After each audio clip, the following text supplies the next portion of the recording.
Hello everyone! Welcome back sa aking YouTube channel. For today's video, may share ako sa inyong earning application na kikita ka ng 10 pesos to 12,000 pesos. Ang earning application na ito ay Crazy Farm. Pinapa-review po ito ni Rod Snipes 2650. So bale ang gagawin ko ngayon, magla-live cash out ako para malaman natin kung legit nga ba ito or fake. Kung ikaw ay interesado sa videong ito, panoorin mo ito hanggang sa dulo. Bago po ang lahat, shoutout po kay Ariston Exceles. Thank you so much for joining my channel to support me. I hope we can get along someday. At huwag niyo din pong kalimutan guys na mag-subscribe sa aking YouTube channel and hit the notification bell para updated ka pa rin sa mga susunod kong i-post na mga videos. So ayan, huwag na nating patagalin pa. I-tap na natin ang Crazy Farm.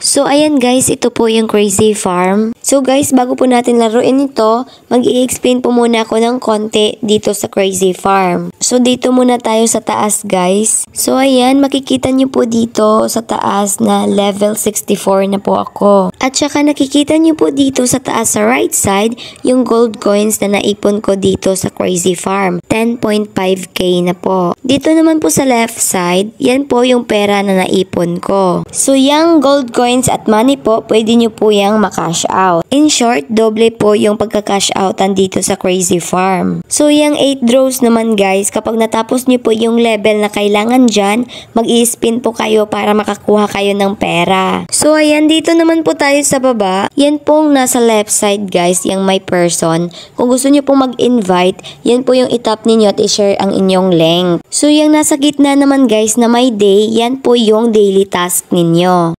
So ayan, ito po yung kailangan yung tapusin. Makakakuha ka po dito ng gold coins at money. So ito naman po sa right side guys, na parang box guys. Ito po yung ibang task na gagawin ninyo. Kapag tinapos nyo ito guys, yung makukuha nyo po dito is gold coins lang. Wala pong pera dito. So dito naman po tayo sa baba na may tatlong sign. Magagamit nyo po ito guys kapag nagsimula na po kayong maglaro. Itap po natin itong una.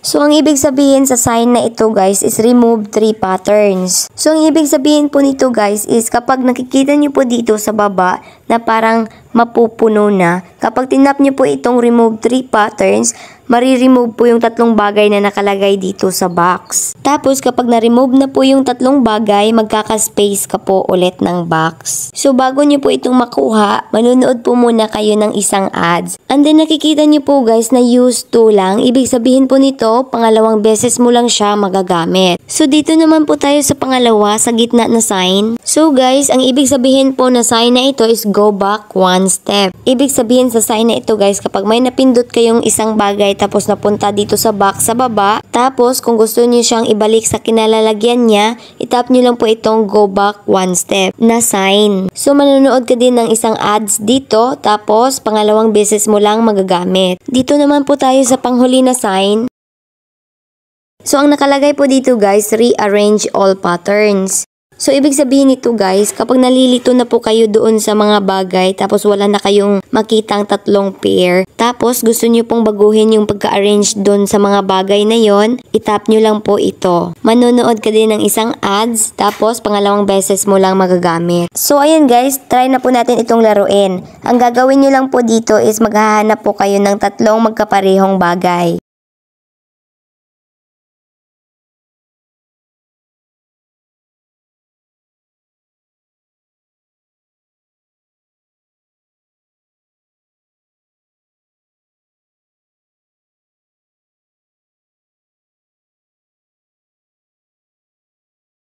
So, ayan guys, nakikita nyo po na isang box na lang ang kailangan. So, kaya tinap ko po yung remove 3 patterns. Manonood po tayo muna ng isang ads.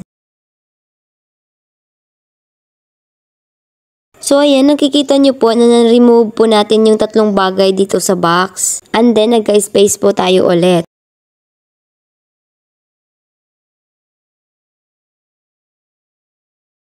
So, ayan, natapos po natin yung level. Ito po yung makukuha natin, 58 pesos sa gold coins. Para po makuha natin ito, itap po natin ng receive at manonood po tayo ng isang ads.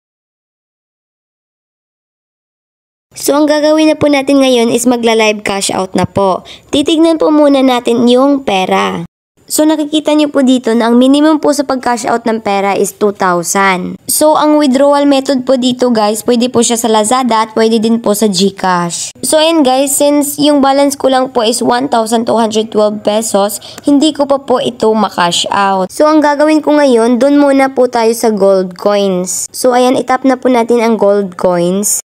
So ay nakikita nyo po dito guys na yung minimum po sa pag-cash out dito is 10 pesos. Pero sa Lazada lang po yung 10 pesos na minimum guys. Kasi sa GCash 200 po. So ayan po yung withdrawal method guys, Lazada at GCash din. So ayan guys, dahil na-reach po natin yung 10 pesos, ito po yung i-cash out natin through Lazada. Pero bago po niyan guys, ipapakita ko muna sa inyo yung laman ng aking Lazada wallet bago natin i-cash out. So ito po yung laman ng aking Lazada wallet guys, 25.15 lang po.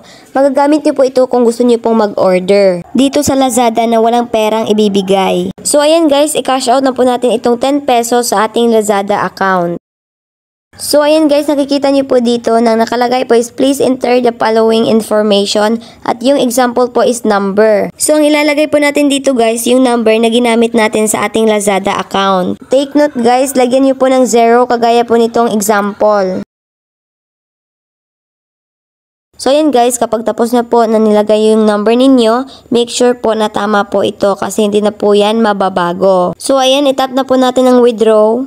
So ayan guys, nakalagay po yung successful withdrawal. Success na daw po yung pag-withdraw natin sa 10 pesos natin. So ayan, titignan na po natin ito sa ating Lazada wallet kung dumating nga ba siya. Itap lang natin ang happy to accept. So ayan guys, kung gusto niyo pong kunin ito, itap niyo lang po yung happy to accept at manonood kayo ng isang ads. Kung hindi na, pwede na din po itong reject.